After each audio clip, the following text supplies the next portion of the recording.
So there's no denying that today we are obsessed with superheroes and comic books and graphic novels and the world of science fiction and fantasy. Whether it's on the page or on the screen, we are obsessed with this world that's divided between good and evil and the battle in between them.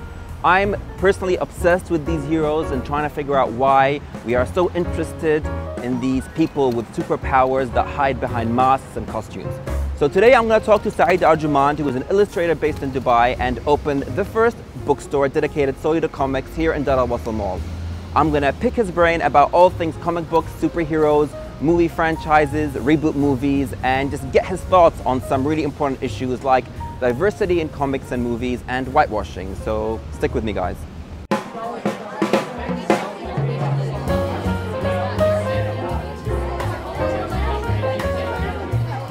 And it's just the fact that I'm used to wearing them all the time. Yeah, I could see you perfectly. Okay. Like I could draw you sitting here. Oh, right really? Now. Yeah, I'm fine. Okay. You look so different without them. I know, right? Yeah. I have bigger eyes. That's what everyone says. Are your glasses quite thick? No. Oh. It's just, I don't know, for some reason people are like, I didn't notice your eyes. Every time I take off my glasses. It's like a Clark Kent thing, right? Because, you know, Clark Kent, he just wears the glasses and then no one knows he's Superman, but then he takes them off and then he's Superman. But I found it always ridiculous. What, that point? Yeah, because if I take off my glasses, you're still going to be like, oh, it's Saeed. Yeah. Right? Oh, it's not Superman. Yeah. Yeah. Yeah, exactly. But I think that's probably in all of the comic, correct me if I'm wrong, comic stuff, and all the comic world, that is probably the most, I think, silliest gimmick. Yeah. But I think when they created it back in like the 30s, they were like, this is a great idea. Not only that, I don't think they expected Superman to become the icon that he is today. Yeah. Right? So I suppose. I have a pair of Superman-like glasses, but I lost them. So I wanted to start off, and I want to ask you a really important question. Whether it's in comic books, graphic novels, movies, or TV shows, I'm really interested to know why you think we're still obsessed with superheroes. I think the best key to answer this question is 2008, because that's when Iron Man came out, that's when Dark Knight came out. And I think at that time, with the whole hype of Dark Knight, remember Heath Ledger passed away, the whole Joker thing, it was like one of the highest grossing movies of all time, and everyone was watching superhero movies. And then with like Iron Man and Hulk showing up around like the same year, we never had that. I don't think we've ever had that in history, where we had like a year where there was Spider-Man, X-Men all together in one. It's kind of like separated. And even I remember like Superman came out like the year before Dark Knight, and then the year before that Batman Begins. Like there wasn't much superheroes compared to like now there's at least 3, 4, maybe more every year. So why do you think people are still so obsessed with those stories like Superman, Spider-Man, Batman? They're really old. The stories are really old, but we're still attracted to those stories. Yeah, it's been about like 75 years at least since the original comics. They're pretty enduring over time. So why do you think people still look up to these superheroes and the supervillains as well? I think that's pretty much it. What you kind of said it. They look up to them. You know, they look up to them, and it's like they see something they want to be, or something that they kind of want to become, an icon in a certain way. Like Superman is a symbol of like hope, you know. And you know, a lot of people maybe don't like that like bright colors and the red cape. Maybe they're like, oh, hope is too cliche. And then there's Batman, that's completely different. He's darker, and people kind of like that dark, brooding hero. And you know, he stands for justice. Yeah.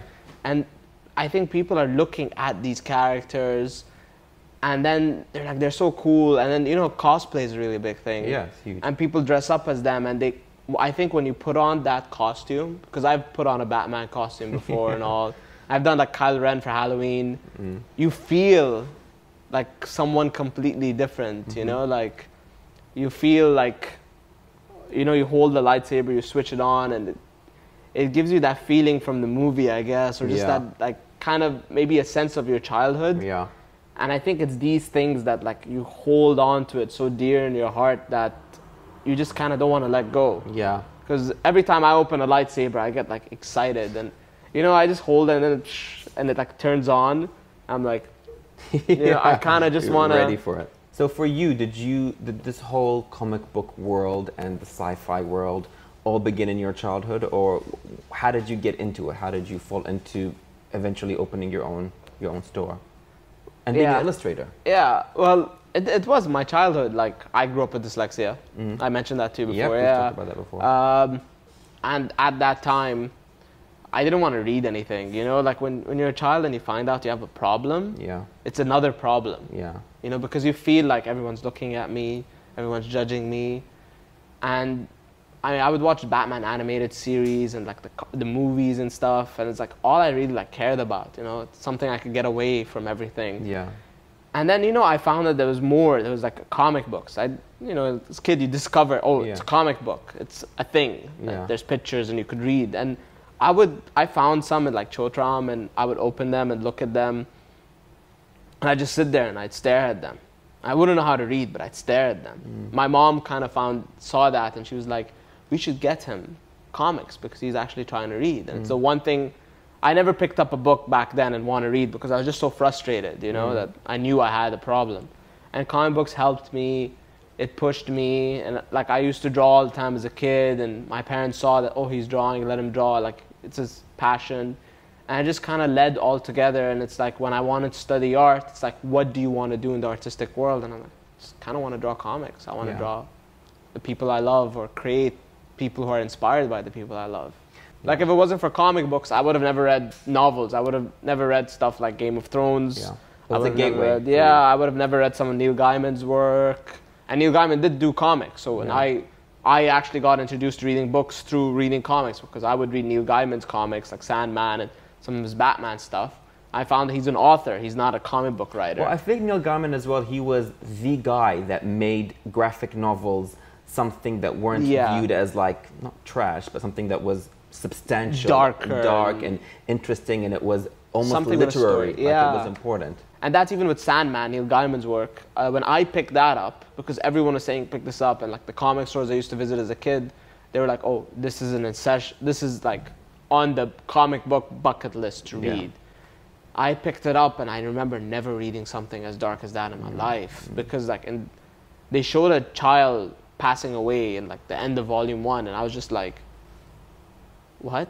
You know, like you don't see that in like a TV show, season 1 or anything. It was just so dark, and it was just so like different. And as dark as it was, and as shocked as I was, I still read more, and it was refreshing. And then I think that's what opened up the comic book world to a lot of like other writers that are now in the industry. And it's like, I don't want to be there writing Batman fighting the Joker for the 100th millionth time. I want to write my own story. I think it's really interesting that comics and this world of sci-fi and fantasy, it's obviously, you know, not real, but a lot of audiences expect to see themselves in the movie adaptations. They want to see more diversity when it comes to male and female actresses. They want to see more diversity in terms of the different races that are presented on the screen, and it's caused like quite a few issues over the past couple of years. So for example, I want to start off with Death Note.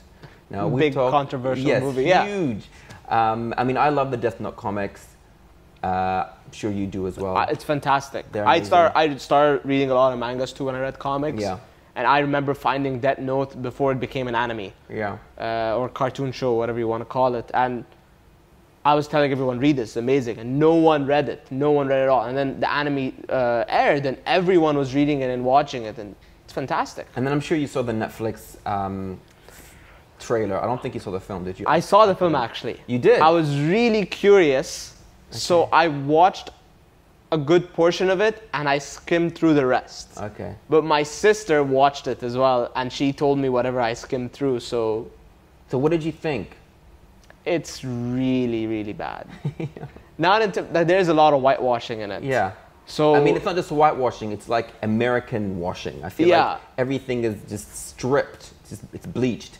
And I think something that's like gonna hit close to home for us, since we're Arabs and we're in the Middle East, is the new Aladdin movie, and that's been like steeped in controversy. I mean, first they weren't sure if they could find Arab actors, and then when they announced them, they announced Naomi Scott as Jasmine, and people have had issue with her because she's technically not Arab. She's Arab, English, and Indian. I think. Yeah, I think so. Yeah. And people have taken issue with that, and now recently they've hired a male white actor to play a prince. I think he's a new character who's supposed to be like Aladdin's rival, which to me just makes no sense. I mean, look, I love Guy Ritchie, who's the director. Yeah, he's fantastic. And so I kind of have a bit of trust. Because it's Guy Ritchie. Because it's Guy Ritchie, so I'm like thinking like he knows, I feel like he knows what he's doing, but then yeah, I mean, he made Snatch, he made Lock, Stock 2. He's made so much amazing English movies before, Hollywood movies. And he did, I enjoyed King Arthur. Have you seen it? I haven't seen it, no. Yeah, it's enjoyable. Yeah. Like, I was entertained. And I had that Guy Ritchie signature, you know? So do you think you'll watch Aladdin? I'm going to watch it. I haven't seen Cinderella in the new Disney remakes. I really liked Beauty and the Beast because I felt it was very true. But then again, they casted English people playing English people. Yeah. So this is the like kind of it's just going to be a shame. I feel like it's going to be a missed opportunity if they don't. Yeah, and they nailed Be Our Guest. And have you seen it, Beauty and the Beast? Yeah, I have. Do you know right? they were supposed to? They were this close to casting Idris Elba as Gaston. Really? Yeah. I don't know what happened at the end. Who was Gaston again? It was... the actor, I forget his name. British guy as Gaston. Was it? No. Gaston was Luke Evans or something? No, I don't know. I'm terrible with names. But the guy they casted really looks like Gaston. Yeah, he was amazing. Yeah. Whatever that guy's name is, I forget his name. What about, and you've seen Wonder Woman. I haven't seen that film yet. And still? Still I haven't seen it. But what did you think of Wonder Woman? It was okay. I wouldn't give it the praise everyone else did. And the reason why is that as entertaining as it was, I wasn't a big fan of the end sequence. I felt it was a bit too much. Don't give too much away. Yeah, I don't want to give too much away. But I feel that Wonder Woman was very important. Not if it was a good movie or not. It had to just be made and be It out had there. to be made. It had to be done. It's actually overdue. It's overdue. And did you read or hear what James Cameron I had read said? it. Yeah. He thought it was just the same old objectifying woman kind of stuff. Yeah, but I don't think so. You don't think? Because I think he's coming from a place because, you know, one of his greatest female characters ever is from The Terminator. You know, Sarah and she's Connor, exactly, and she's tough, and she's not taking any crap, and she's not supposed to be like this beautiful woman who's also like a fighter. And I think as well, you know, in the Avatar, female characters are really strong. I forgot her name, Natiri or something like that. All his female characters are usually quite strong, so I think that's why he took. No, one thing that I think I agree with him in terms of strong woman character, and I'm going to look into the camera for this, is Wonder Woman is great. She's fantastic. She's a monument of strong woman characters. But I think a lot of people forgot about all the strong women that have been on film, because a lot of people like Wonder Woman is amazing. There's never been a woman lead. That is incorrect. Wonder Woman's fantastic. I love Wonder Woman. And she's a great icon, role model for girls, everything. But Ripley, Aliens, first of all. Of course. Sarah Connor. Yeah. Well, she wasn't exactly the main in the second film, but she was the main in the first film. She wasn't as strong, but still, Sarah Connor. Princess Leia. Princess Leia is huge. Come on, guys. Yeah. Princess Leia. She's also not the main, but she was an embodiment for strong woman. Like, there's 3 examples. I'm sure there's more than I'm missing that are strong, powerful female characters that have been in a lead role or close to a lead role. And people are like, oh, they've never been a strong female character in a movie. And I'm like, hang on. Carrie Fisher. And Sigourney Weaver, especially. Yeah, Sigourney Weaver is Ripley, come on, like. But I think it's the fact that no one, like this generation of maybe females who are watching this and feeling, yeah, strong female, they don't watch movies like Aliens, maybe? I think as well the issue is that those are 3, but there isn't as many as there could have been. Yeah, there isn't as many. That's probably the issue, because there's so much more men protagonists Superman, and heroes, Batman, Flash. that you can think of. But you're a huge Carrie Fisher fan. Yeah, huge. I love her. You've met her a few times, right? I met her like 2 times in the same weekend. And she was just a really lovely, down-to-earth person. She really cared about her fans. She really like fought through. I remember she was having an asthma attack the first day we met her. And I heard that her manager was telling her to rest, but Carrie refused because she's like, there's so many people waiting for me. Yeah. So I'm going to speak with them and then I'm going to rest. Why did you decide to open Comic Stop? Like, why was it important for you to have a comic book store in Dubai? Well, it's because, you know, I did this for the little me, the little my best friend, the little version of my best friend. We used to go to Chotram and Spinneys and anywhere we could to find comics, and there was like nowhere in Dubai, and it just continued to become nowhere and nowhere. And finally, slowly, some places brought some books, but it wasn't enough. It wasn't a comic book store. And I noticed that it's a media that people are getting into in Dubai. You know, the movies, the superhero movies, like we were speaking earlier, it's all over the world. It's crazy. And people have a genuine love for this. It's like, it's more than just a hobby at some point. So it's like, you know, there has to be somewhere where besides of myself, there should be staff that are incredible and knowledgeable, and really a place for you to come and kind of like even chat with people about comics. Yeah. Kind of just like the environment. Because I used to go to these stores my entire life in the States, and I was like, you know what, it's time. And I took it upon myself, and we're here. That's really cool. Who is your ultimate superhero? Who is the one? The one? Batman. Yeah? Yeah, without a doubt. How come? I grew up watching the animated series. I grew up wanting to read his comics. I think something about the whole persona of him being so dark and so groaning kind of appealed to me more as a kid than the whole symbol of hope kind of a thing. And it was just something about Batman that, like, I don't know, I guess kind of reminded me of my father a bit. Father figures, I think, really speak to me, because my father helped me through a lot in life and really took care of me more than anyone should have ever done. And it was really important to me to see such a thing. Like, I cry every time I see Mufasa. Mufasa? Yeah. Go down. Like, that movie also scarred me for life. Yeah. And I think Batman is just, he's more than just who he is. He's more than just a superhero. He's a father. He's a human being. And that's what it is. You haven't seen Valerian, have you? I've not seen Valerian. You need to watch it. I really want to. Is it that good? First of all, I like Luc Besson. I love The Fifth Element. Yeah, fantastic. I think it got a lot of flack for no reason. I think it's actually quite a good movie. It's an independent film if you think about it, you know. And I think the original Oswald comics are really interesting, and they're they're really good actually. There's a pool of stories and visuals from that he's, I think, utilized really well. I think you should definitely watch it. Yeah, I was a bit worried that it would have been too much CGI and too much action. Are there any reboots that you want to see happening? Like, for example, we were just talking about Gargoyles. Yeah. And what an amazing television cartoon series, animated series that was, and it's so clever and it's so witty. Are there any other ones that you would love to see on the big screen? I'd love to see Gargoyles. Yeah. I love to see it actually as an animated movie. See, that's the thing. Like, you know, Star Wars, they went back to the old way of doing things, and it wasn't CGI and action-filled and a mess.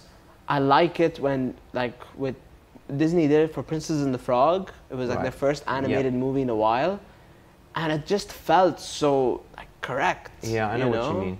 Because, I mean, I like Frozen and all these new animated films that are coming out. Yeah, I love Tangled. It was great. They're great, but sometimes it's kind of nostalgic. You kind of want to go back to that. I didn't like Brave. Not Brave. The new one, Moana. Yeah, I didn't like that either. But I think that had issues with the story. For example, that's why I love Studio Ghibli. It's so classic. It's so classic, and it's timeless. No 3D. No 3D, and it's all about the story. And I think with something like Gargoyles, it was about the story. It's about the story, and it's, again, so layered and so clever. And I think that will be an amazing reboot. I'd love to see Gargoyles get back. I'd love to see a really old school Teenage Mutant Ninja Turtles. Because are you a fan of Teenage Mutant Ninja Turtles? Yeah, but to be honest, I've never been a fan of any of the movies. The newer movies, whenever I watch them, I'm like, I didn't like the new movies. No. What films are you looking forward to in the coming up? Any major ones? Just watched Blade Runner, and I loved it. I told you that. Yeah. You need to watch that. I'm going to watch it hopefully this week, fingers crossed. And that's one of the things I loved. It was a lot of practical effects. Like, there's a certain scene where, like, it's just, you know, it's not a spoiler. It's like the space car, I forgot the name for it. It's like a specific code name. It's like flying through just like, you know, buildings. A part of it, I want to know, is it real or not? Because I feel they took miniatures and they did it, which is the old school way of doing things. And that's how I would have wanted to do it if I was the director. And I think that's what he did. And it was just so beautiful to look at. Yeah. And I think from what's coming up is I'm really looking forward to The Last Jedi, being a huge Star Wars fan. Yeah. And I think a lot of people are going to cry because it's Carrie's last movie. Yeah. I'm looking forward to Thor. Yeah. I like his the movies Thor have franchise, been it's been fun. It hasn't been the best in Marvel, but reviews just came out last night, and I read some of them, and everyone's saying it's so much fun, and it's probably one of the most fun Marvel movies. So I'm like, okay, I'm down for that. And then there's one movie that a lot of people I think are not looking forward to, but I'm really looking forward to, is I really want to see The Disaster Artist.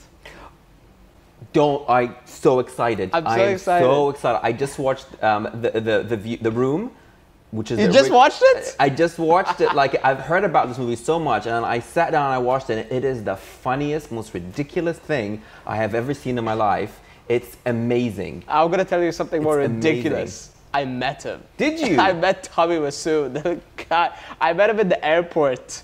I walked up to him like, "Excuse me, aren't you Tommy Wiseau?" And he's like, "Yeah." You know, like, yeah. And we had like a full-on 40-minute conversation or something like that. Is he? He's like that in real life. Is he it was normal? hilarious. I don't think he's normal. I think there's something wrong with him. So since I met him and I watched that movie ages ago, it looks really good. And it was in Toronto Film Festival. Yeah.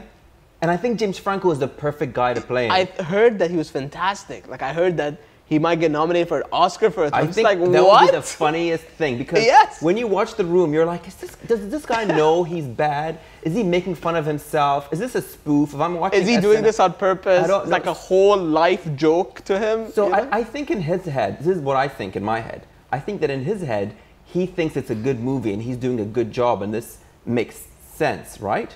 Or he's just weird. I think he's just weird. I think that. And I don't think anyone's ever gonna find out. No, I don't think we'll ever know. And I can't wait to watch this. If you could be one superhero for one day, who would it be and why? I would want to say Batman because I'm a Batman fan, but then again, Batman is a very emotional and dark guy. Like, he has a lot of life trauma, you know. So I don't think I want to be that guy for a day. I don't think I want to be the guy that's like, you know, he suffered too much, right? So I want to be Luke Skywalker. He's my favorite in Star Wars. I mean, I know he's not a superhero, but I'd want to be Luke Skywalker because of the journey he goes through. He also has a dark, demeaning past, but I'm very fascinated by the way of a Jedi and the way they work. And he went through such a beautiful journey, I feel, in the original Star Wars. So either Luke Skywalker or I want to be Spider-Man. I just kind of want to swing around. All right, okay, yeah, fair enough. I want to be Superman because I want to fly around. Yeah, I want to swing around rather than fly around. So, like, I just feel like if I was Spider-Man, and Dubai has so many buildings, so scroll up everything. Yeah. But just don't get on the Burj, because if I fall... That's it. Well, if I fall, I could probably grab something on my way down, but... Emirates Towers. Yeah, I'd be terrified while falling, for sure. But I want to be Spider-Man. Hopefully, if I lived in New York, I'd want to be Spider-Man. Cool. Yeah. Done.